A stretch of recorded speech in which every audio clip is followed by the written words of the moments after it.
Vamos continuar nesse assunto agora com a senadora Simone Tebet.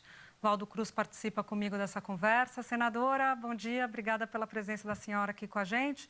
Começo perguntando sobre a expectativa em relação a esse depoimento, né? Tantas vezes ele conseguiu deixar de comparecer. O que a senhora espera dessas declarações que ele dará, tendo em vista que ele tem um habeas corpus?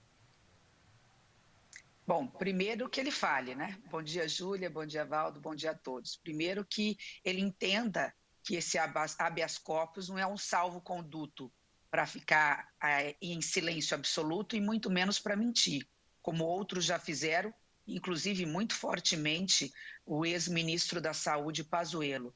O habeas corpus é dado ao investigado na condição constitucional dele não falar algo que possa depor contra, ou que possa produzir prova contra si mesmo, porque ele tem o direito constitucional à defesa e à não autoincriminação. Mas isso não significa que ele não tenha que relatar a uma comissão parlamentar de inquérito do Senado Federal, que é o maior instrumento de investigação que o Congresso Nacional tem, e, nesse momento, ficar calado diante de fatos que ele tenha conhecimento, não só como testemunha, mas muitas vezes até como autor. Então, veja, nós não estamos falando de um personagem qualquer, né? Ele tem muito o que explicar.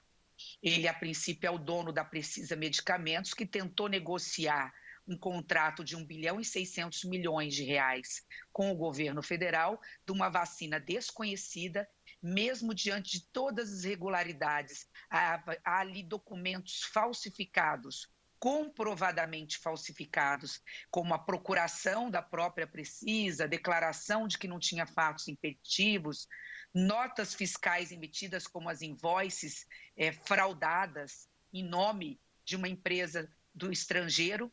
E, diante de todos esses documentos falsos, o que nós queremos saber é quem fez essa falsificação em nome da Precisa e por que fez.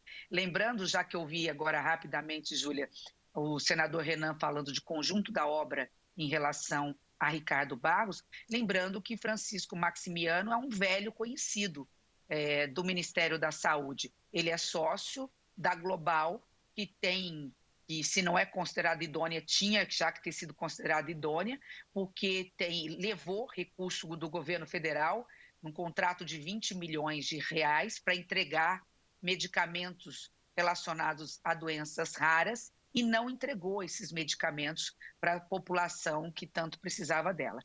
Então, o que nós esperamos é que ele abra a boca, que ele se pronuncie, que ele fale, que ele se explique e que ele tome muito cuidado com o que vai dizer, porque acho que a paciência também da CPI, como é a paciência da maior parte da população brasileira, já se findou diante de tanta dor, de tanta perda, de tanta morte e, principalmente, de tanta omissão e aqui tentativas fraudulentas de tentativas de colocar dinheiro público no bolso através de um possível e forte esquema de propinoduto. Senadora Simone Tebet, Valdo Cruz, bom dia. Senadora, ontem no depoimento do Túlio Azevedo, a senhora mostrou ali vários problemas no contrato da Covaxin com o Ministério da Saúde, né? E Túlio Azevedo, pelo visto, queria a opinião da senhora. Ele era mais do que o advogado, porque ele tentou se vender lá como um mero advogado da empresa, mas me pareceu que ele atuava muito mais do que isso nas negociações com o Ministério da Saúde.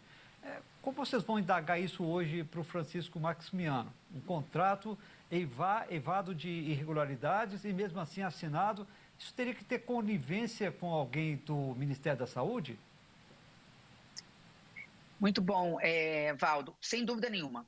Houve conluio. A materialidade do contrato da Covaxin, ela está clara do começo ao fim. Então, vamos lá. Túlio era funcionário da Precisa.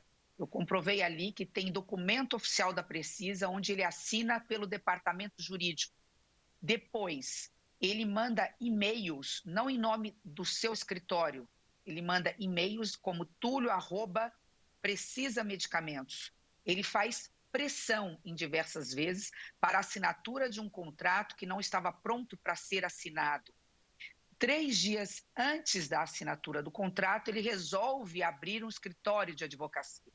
Então, antes disso, ele era funcionário da Precisa e depois disso, até o último minuto, ele atuou como funcionário da Precisa. Esse é um ponto. Segundo ponto, a pressão que ele faz, que é uma pressão ilegítima dentro do Ministério da Saúde, né, contou sim e teve que contar com a anuência, com o conluio de diversos personagens. Vamos lá. Por diversas vezes, a consultoria jurídica, e tem excelentes técnicos nessa área, porque a AGU funciona muito fortemente no Ministério da Saúde, ela tem várias camadas de compliance, várias camadas de integralidade, de fiscalização e controle, poucas vezes foi acionada. E quando foi acionada, foi sempre com tempo curto, tendo pressão para emitir pareceres, mas mesmo assim eles fizeram o dever de casa. Eles disseram, esse contrato não pode ser assinado, esse contrato precisa de procuração, esse contrato está com o CNPJ errado, esse contrato tem uma empresa que não constava no processo, a invoice está com nome equivocado na nota fiscal de quem vai receber o recurso.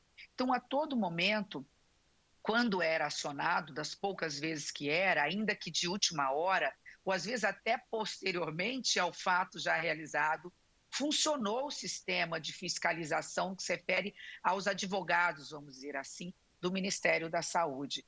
E, infelizmente, né, os chefes maiores, eu estou falando aí da Diretoria de Logística, Roberto Dias, da Secretaria Executiva, Elcio Franco, não sei se aí chega ao próprio, na época, ministro da Saúde, isso está sendo investigado, a todo momento faz vistas grossas, né? Assovia e finge que não vê, olha para o alto e fala, deixa passar. E não eram meros erros materiais ou formais supérfluos. Nós estamos falando, por exemplo, de um contrato inexistente ou, na melhor das hipóteses, nulo, porque não poderia ter sido assinado pela Precisa, porque o documento da Precisa, que a procuração não existia, é uma procuração falsa,